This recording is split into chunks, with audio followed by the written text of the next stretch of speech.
Hello India. Welcome to my YouTube channel GST Jagat. आज हम लोग जीएसटी काउंसिल की इम्पोर्टेंट एरिया में डिस्कस करने जा रहा हूँ। जीएसटी काउंसिल की रिकमेंडेशन जो थी दो पार्ट में आई थी। पार्ट ए थी जो जीएसटी रेट पे डिसाइड चर्चा करती है, डिस्कस करती है कि क्या रेट में चेंजेज आई है, किस पे रेट इंक्रीज हुए हैं, किस प्रोडक्ट पे सर्विसेज पे एजेंशन विड्रॉन हुई है, किस पे कंसेशन रेट मिले हैं और कुछ सर्विसेज पे कंसेशन रेट मिले हैं। एंड सेकेंड पार्ट डिस्कस करता है कि जीएसटी लॉ एंड प्रैक्टिसेस के, आप देख भी पा रहे होंगे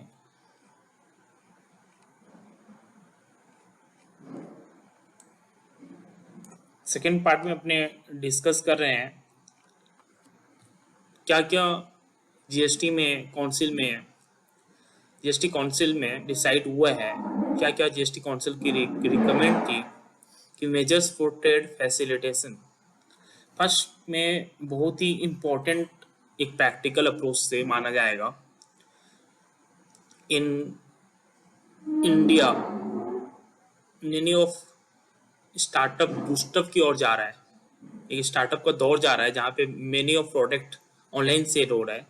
तो गवर्नमेंट बोला कि वेवियर ऑफ मैंडेटरी रजिस्ट्रेशंस, जहाँ पे ई कॉमर्स प्लेटफॉर्म वाले को मैंडेटरी रजिस्ट्रेशन लेना पड़ता था without any threshold limit with in the state, government उसको वेव कर देती है।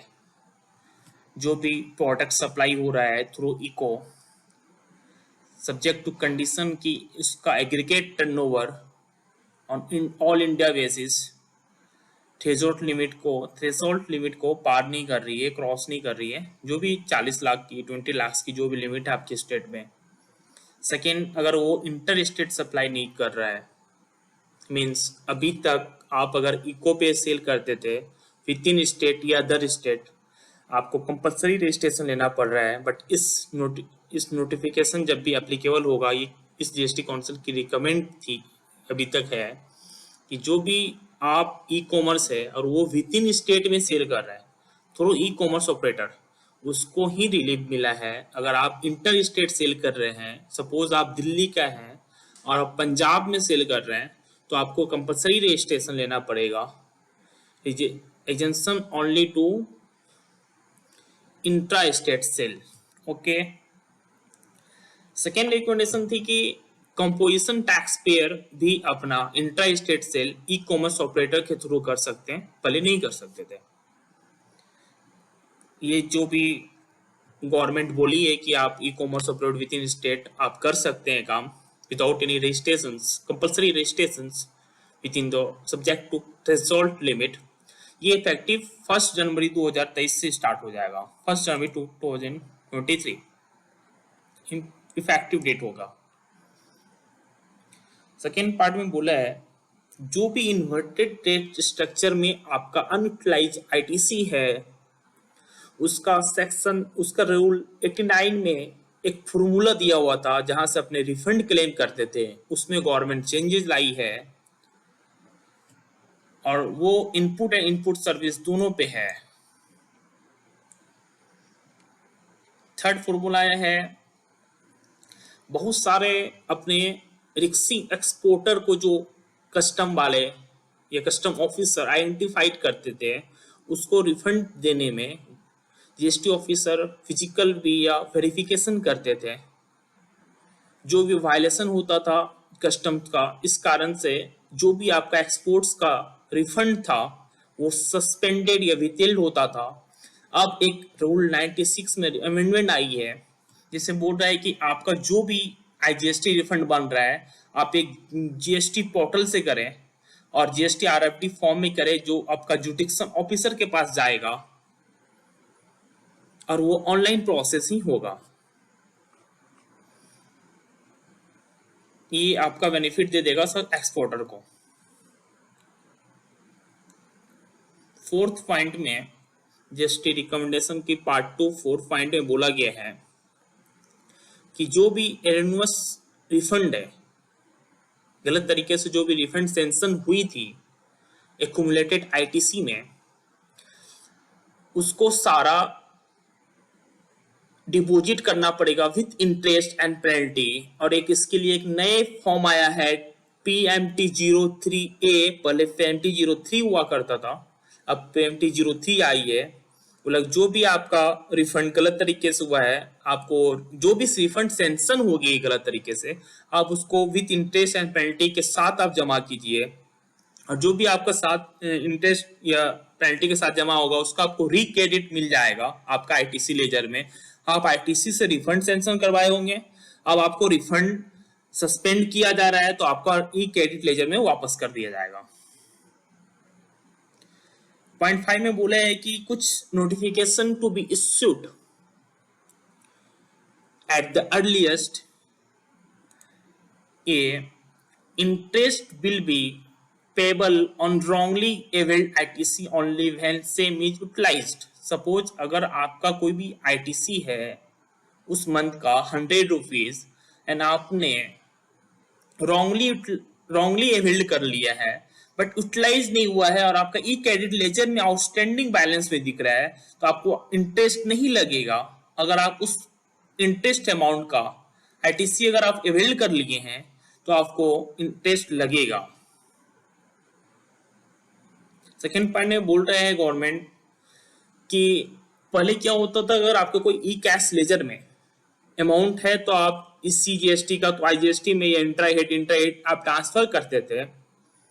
लेकिन गवर्नमेंट एक फैसिलिटीज लेके आ रही है सेक्शन 4910 जो डील्स करता है transfer of balance in electronic cash ledger no will be transferred to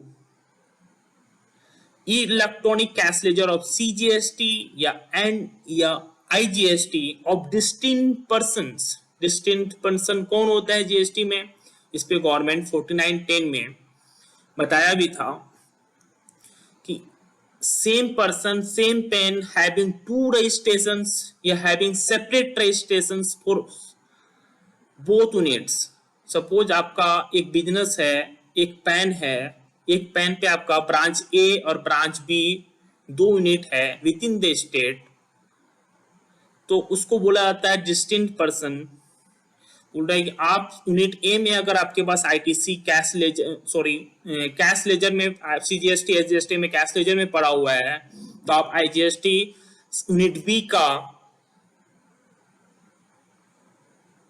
laser में ट्रांसफर कर सकते हैं, CGST एंड GST में अकाउंट लिंक कर सकते हैं। ये बहुत ही इंपॉर्टेंट डिसीजन लिया गया है गवर्नमेंट के द्वारा। इससे वर्किंग कैपिटल में टैक्स पेयर को रिलीफ मिलेगा। और एक इंपॉर्टेंट है कि आपका GSTR 4 for the financial year 2021 to 2022 the last date was 30th April and extended till 30th June 2022. No, this has been further extended to 28th July 2022, more 4 more weeks। Means आपका अगर financial year 21-22 का GSTR 4 return नहीं गई है तो आप लगा सकते हैं 28 जुलाई 2022 तक without any late fee. For the financial year 2022-2023 the first quarter form GST CMP 08 had been also extended to 31st July 2022। Means आपका CMP 08 31 जुलाई तक एक्सटेंड कर दिया गया है। एक बहुत सारा न्यूज में आया था, बहुत सारा टैक्स पेयर एक रिपोर्ट हुआ था कि आपका नेगेटिव लायबिलिटी आ रहा है इलेक्ट्रॉनिक कैश लेजर में।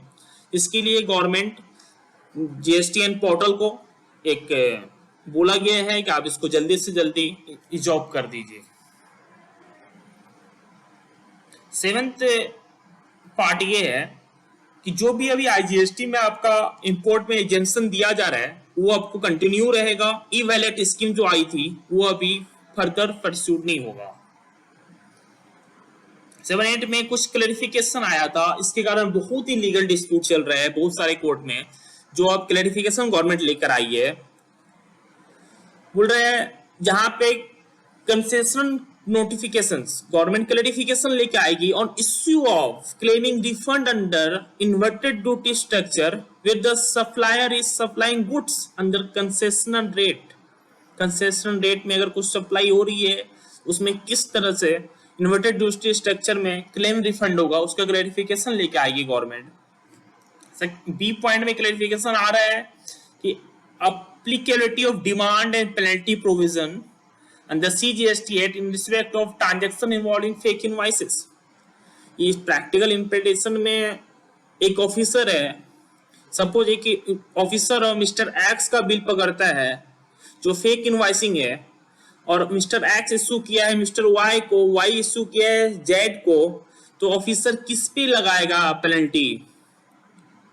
ये पूरा एक्स पे लगाएगा, पूरा वाई पे लगाएगा, ये जेड पे लगाएगा, या वाई के वैल्यू एडिशन पे लगाएगा? किस पे लगाएगा? सपोज ये 10 रुपए का चीज है, 100 रुपए का एक्स सेट किया, ये 110 में आगे फॉरवर्ड किया, तो 10 पे लगाएगा या 110 पे लगाएगा? इस पे एक गवर्नमेंट क्लैरिफिकेशन लेके आएगी। बहुत ही डिस्प्यूटेड चीज है जो गवर्नमेंट क्लैरिफाई करेगी। जीएसटीआर 3 फॉर्म में अपने ब्लॉक क्रेडिट में सेपरेट रिवर्सल्स का कॉलम है जहां पे हम लोग रिवर्स करते हैं, बट गवर्नमेंट करना चाहती है कि इंटर स्टेट सप्लाई में और जो भी आपका इनएलिजिबल या ब्लॉक क्रेडिट है उसको आपको सेपरेट और प्रॉपर इंफॉर्मेशन देना पड़ेगा और प्रॉपर रिवर्सल भी करना पड़ेगा इन जीएसटीआर फॉर्म 3V। कुछ सर्टन इश्यू थे, सर्टन इश्यू जिस पे गवर्नमेंट क्लैरिफिकेशन लेकर आई है। Clarification on various issue related to interpretation of section 17(5) block credit के बारे में बता रही है।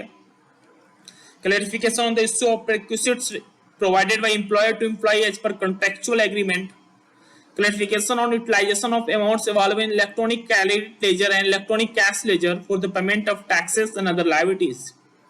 पॉइंट 9 में है जीएसटीआर 9 फॉर्म जीएसटीआर 9 अभी तक 2 करोड़ तक का जिसका भी एग्रीगेट टर्नओवर है उसके लिए एग्जेम्पशन दिया गया था। अब ये फाइनेंशियल ईयर 21-22 तक का भी रहेगा। ऐसे form 9A for composition dealer का होता है जिसका टर्नओवर लिमिट 1.5 करोड़ तक का है, उसके लिए ऐसे एग्जेम्पशन हो गया क्योंकि 2 करोड़ लिमिट है तो 1.5 करोड़ ही होता है।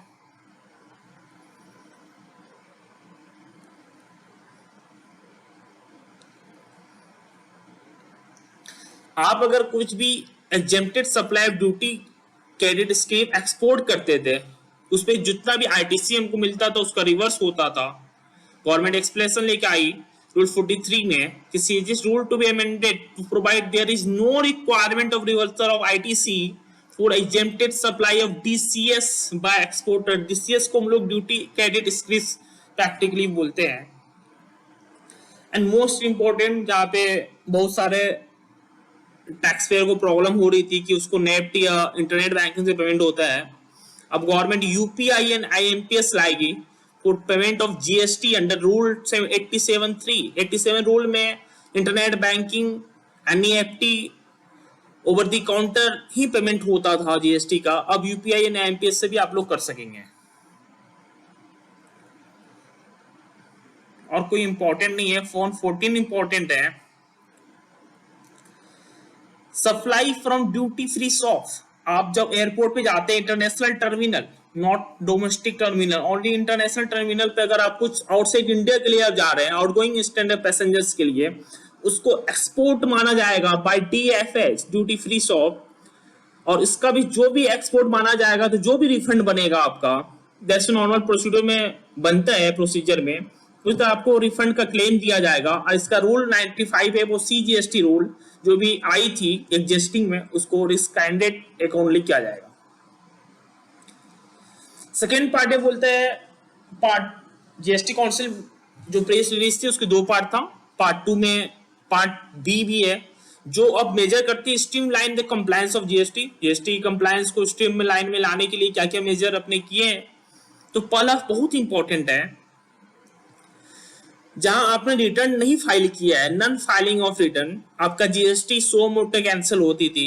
अगर आप सारा जीएसटी कैंसिल, जो भी पेंडिंग रिटर्न था जिस कारण से आपका जीएसटी कैंसिल हो रखा है, अगर आप सारा पेंडिंग रिटर्न डाल देंगे तो जीएसटी ऑटोमेटिक आपका जीएसटी रिवोकेशन एप्लीकेशन अप्रूव हो जाएगा।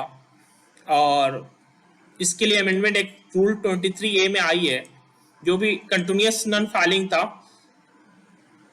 Portal once all the pending return, जितने आपको पेंडिंग रिटर्न हो सारा फाइल होने पे ऑटोमेटिक रिवोकेशन हो जाएगा ऑफ सस्पेंशन का। ओके, एक बहुत ही मीडिया न्यूज में आया कि आप जीएसटी 3B में अमेंडमेंट आ रही है, बट गवर्नमेंट अभी इसको नहीं लेके आई है। कौन बोली कि हम कंप्रेहेंसिव चेंजेस करेंगे जीएसटी 3B में, बट इसके लिए एक पब्लिक डोमेन में इनपुट लिया जाएगा और उस पर फिर डिसाइड करेगी council. Section 54 and section 55 of GST refund application time limit होता था, और उस टाइम लिमिट में बहुत सारे कोविड के कारण टैक्स पेयर अपने रिफंड एप्लीकेशन नहीं डाल पाए, तो गवर्नमेंट बोली कि 1 मार्च 2022 to 28 Feb 2022 the time period for which calculation of limitation period filing refund to be excluded, इस पीरियड को अपने नहीं काउंटिंग में लाएंगे लिमिटेशन पीरियड को कैलकुलेट करने में। In case of erroneous refund under section 73 of CGST Act,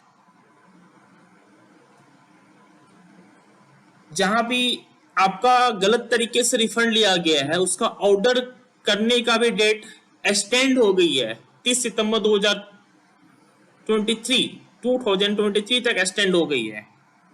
अब डिपार्टमेंट 30 सितंबर 2023 तक आपका ऑर्डर पास कर सकता है अगर वो एरियस रिफंड थी फॉर द फाइनेंशियल ईयर 17-18।